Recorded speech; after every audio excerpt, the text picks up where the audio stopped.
First of all, I'd like to say thank you to Lord Chatterley and Bergerman. It's been a really interesting discussion. I've enjoyed it. It's made me think about things. So it's a shame it can only take place on the forum. I think it doesn't allow for a more interesting discussion. And it can get a bit keyboard warrior. But it is what it is. And I've enjoyed it.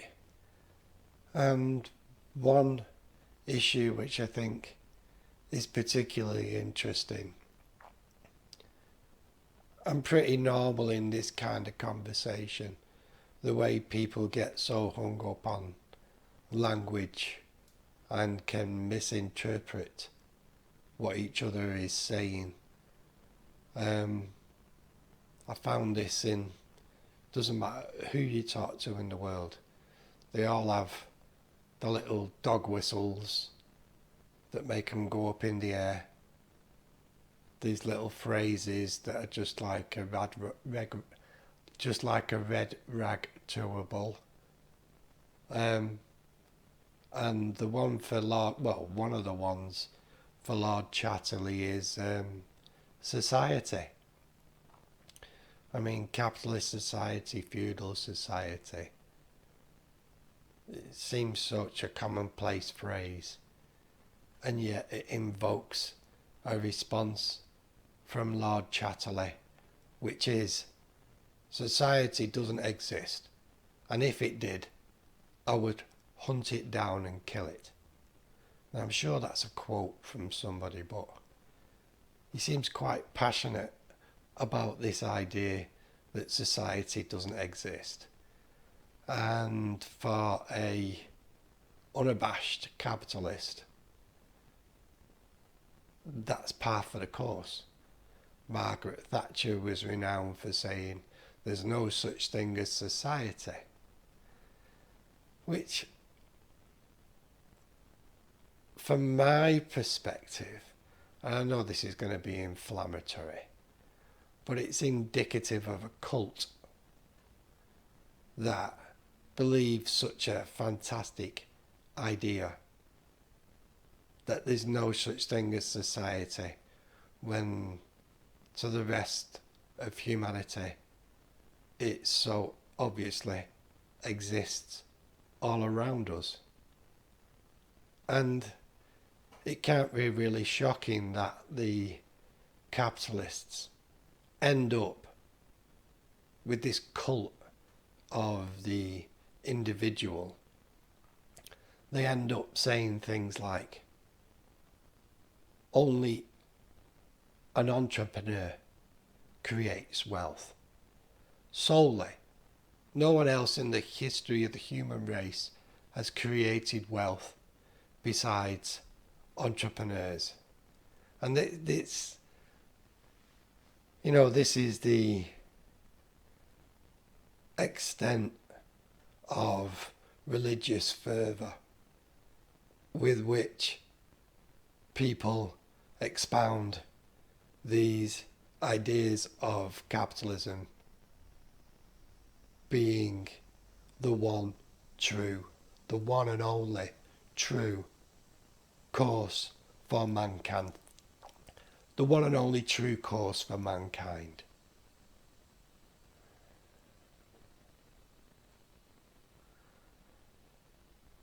So let's just reel it back. When I say capitalist society, feudal society, hunter-gatherer society, what am I talking about?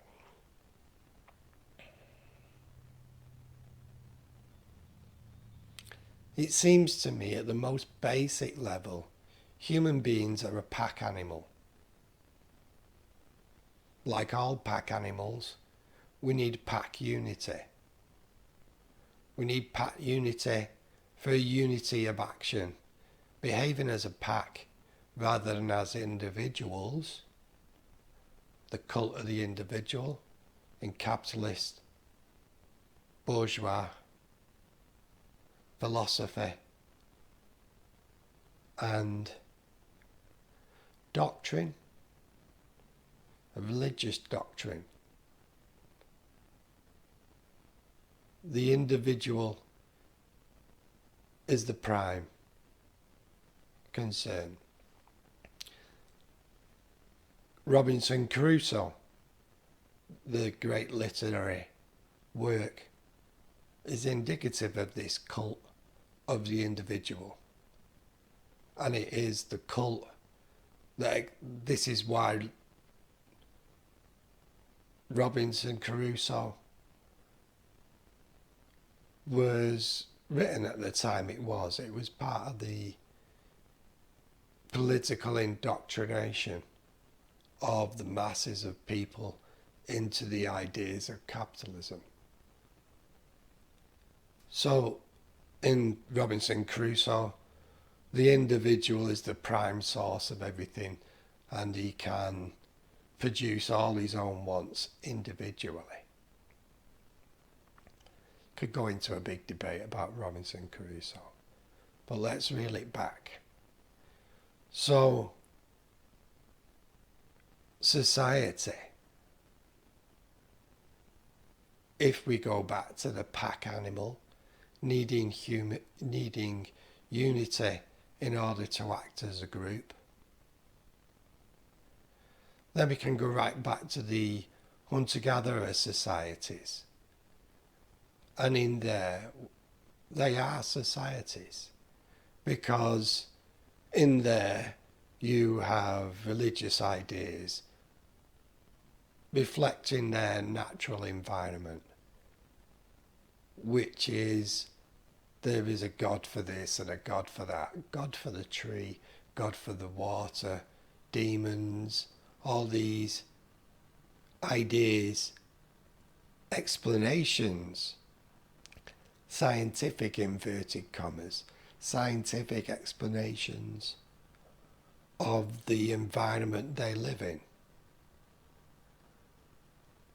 So I throw in the word scientific because humans by nature observe society, observe their environment and try to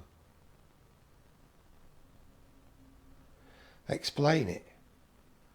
So these religions were the science of their day, because through these religions and myths would be transmitted truths about the environment in which they lived. So in hunter-gatherer societies, within these religions and myths, there would be ideas about how to live in your environment and survive. So ideas are probably, I don't know, the ancient religions were not written down, but I'm guessing that there would be ideas about why you should cook your food, why you should clean your food, why you should go to this part of the forest at certain times of years, which was the same time as the year as the moon was in a certain flux, and the worship of the moon, because if we follow the moon, it guides us through this or through that. So it was a kind of science. Religion was a kind of science. So if you move forward into Egyptian times, studying of the stars to a massive level was done for its own sake. But it was also used to say, right, if you plant your crops now, you will get a better yield than if you do it earlier or later in the year. And they built pyramids. Fantastic technological achievement. So, all throughout humanity, one of our greatest strengths has been to act as a pack. This pack might be 2 families, 24 families going round the environment as hunter-gatherers, or it may be a city-state, 20,000, 30,000 people, bigger than that, some of the ancient cities. Or it could have been a geographic state like Egypt, but they're still behaving as a pack. They're still behaving as a united group, and they're behaving as a united group in order to maximize their ability to survive. Just like any other creature, any other living creature on the planet or any other planet seeks to survive in its environment and further its genes. That's all human beings have done with us behaving as a pack. And the myths, the religions of hunter-gatherer societies, Egyptian societies, and even capitalist societies, including the Christian religion and the religion of capitalism, the philosophy of capitalism, the cult of the individual, are all there to serve a purpose. They're all there to strengthen the pack, unite the pack, and inform the pack of the best way to achieve survival of their genes. And all these ideas, all these phenomena, they don't exist. Lord Chatterley says society doesn't exist, and if it did, I would hunt it down and kill it. So he's right, they don't exist. Money doesn't exist. Money does not represent necessarily the value you exchange goods for. In this day and age, it's just numbers going through a bank account. There is no physical thing which is money in a lot of transactions. If you buy a house, there is no physical transaction. You get the physical product, the house, but the money is purely illusory. It's purely an agreed phenomena. So, Lord Chatterley's right that society doesn't exist. But what it manifests, this imaginary and illusory idea, money, the nation state, England doesn't exist. There may be a landmass which we can describe as England, but before human beings were here, the landmass was there. Nobody had named it England. It's just something completely made up, something completely just agreed upon about by humans, something purely notional. It's just an idea. But that idea created a pack unity which could invade and have military actions in 90% of today's countries. And at one point build an empire on which the sun never set, and did more than any other country in the world to promote capitalism. These are purely notional ideas. Capitalism, money, England, they're purely notional ideas. They're not real. We just agree that they're right and they exist. They bring unity of the pack. The nation state is very important in creating unity amongst a large group of people to act as one with one aim and one cause. So it's massively important even though it doesn't exist. And this is society.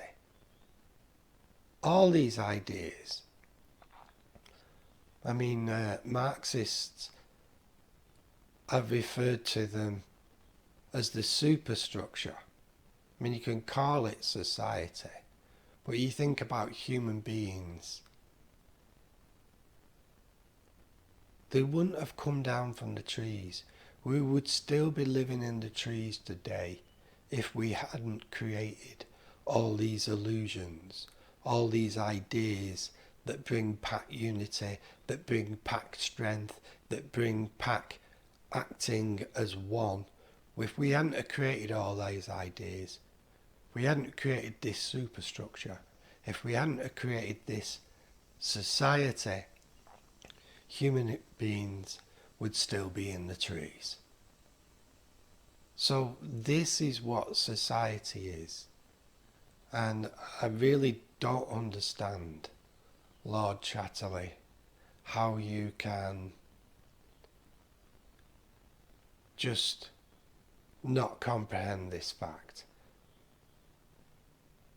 I don't know what my question is really, but you've said nothing that convinces me society doesn't exist. And I think for you to maintain this position is a demonstration that a lot of your analysis is a religious cult. This cult of the individual, this cult of capitalism, that there's only capitalism, that there can be no further development of human society further and beyond capitalism. I mean, the ironic thing here is you're kind of doing what you accuse Marx of. You accuse Marx of technological determinism. Well, you're guilty of a determinism here. I mean, I don't agree with you about Karl Marx, but we can come back to that. But you're guilty of a determinism here. You're saying this is the end of history. Capitalism is the greatest society that's ever existed. I agree with you. Capitalism is the greatest society that's ever existed. And this is the end of history, you're arguing. Society cannot be developed into a better organisation than a capitalist organisation of society. And I think there's a great deal of merit in that argument, because capitalism is the greatest and it has produced so much wealth, so much advancement of humanity, and there's a great deal of truth that it seems so obviously right what you're saying because it's been so successful. My one argument is this: nothing exists in stasis. Nothing is static. Everything is moving. Everything is developing. Human society is developed from the trees to hunter-gathering, from hunter-gathering to slave societies, from slave societies to state societies, from state societies to feudal societies, to capitalism. And it could go beyond. There's no law, no natural law of the universe that says capitalism is just one more stage. There could be something else.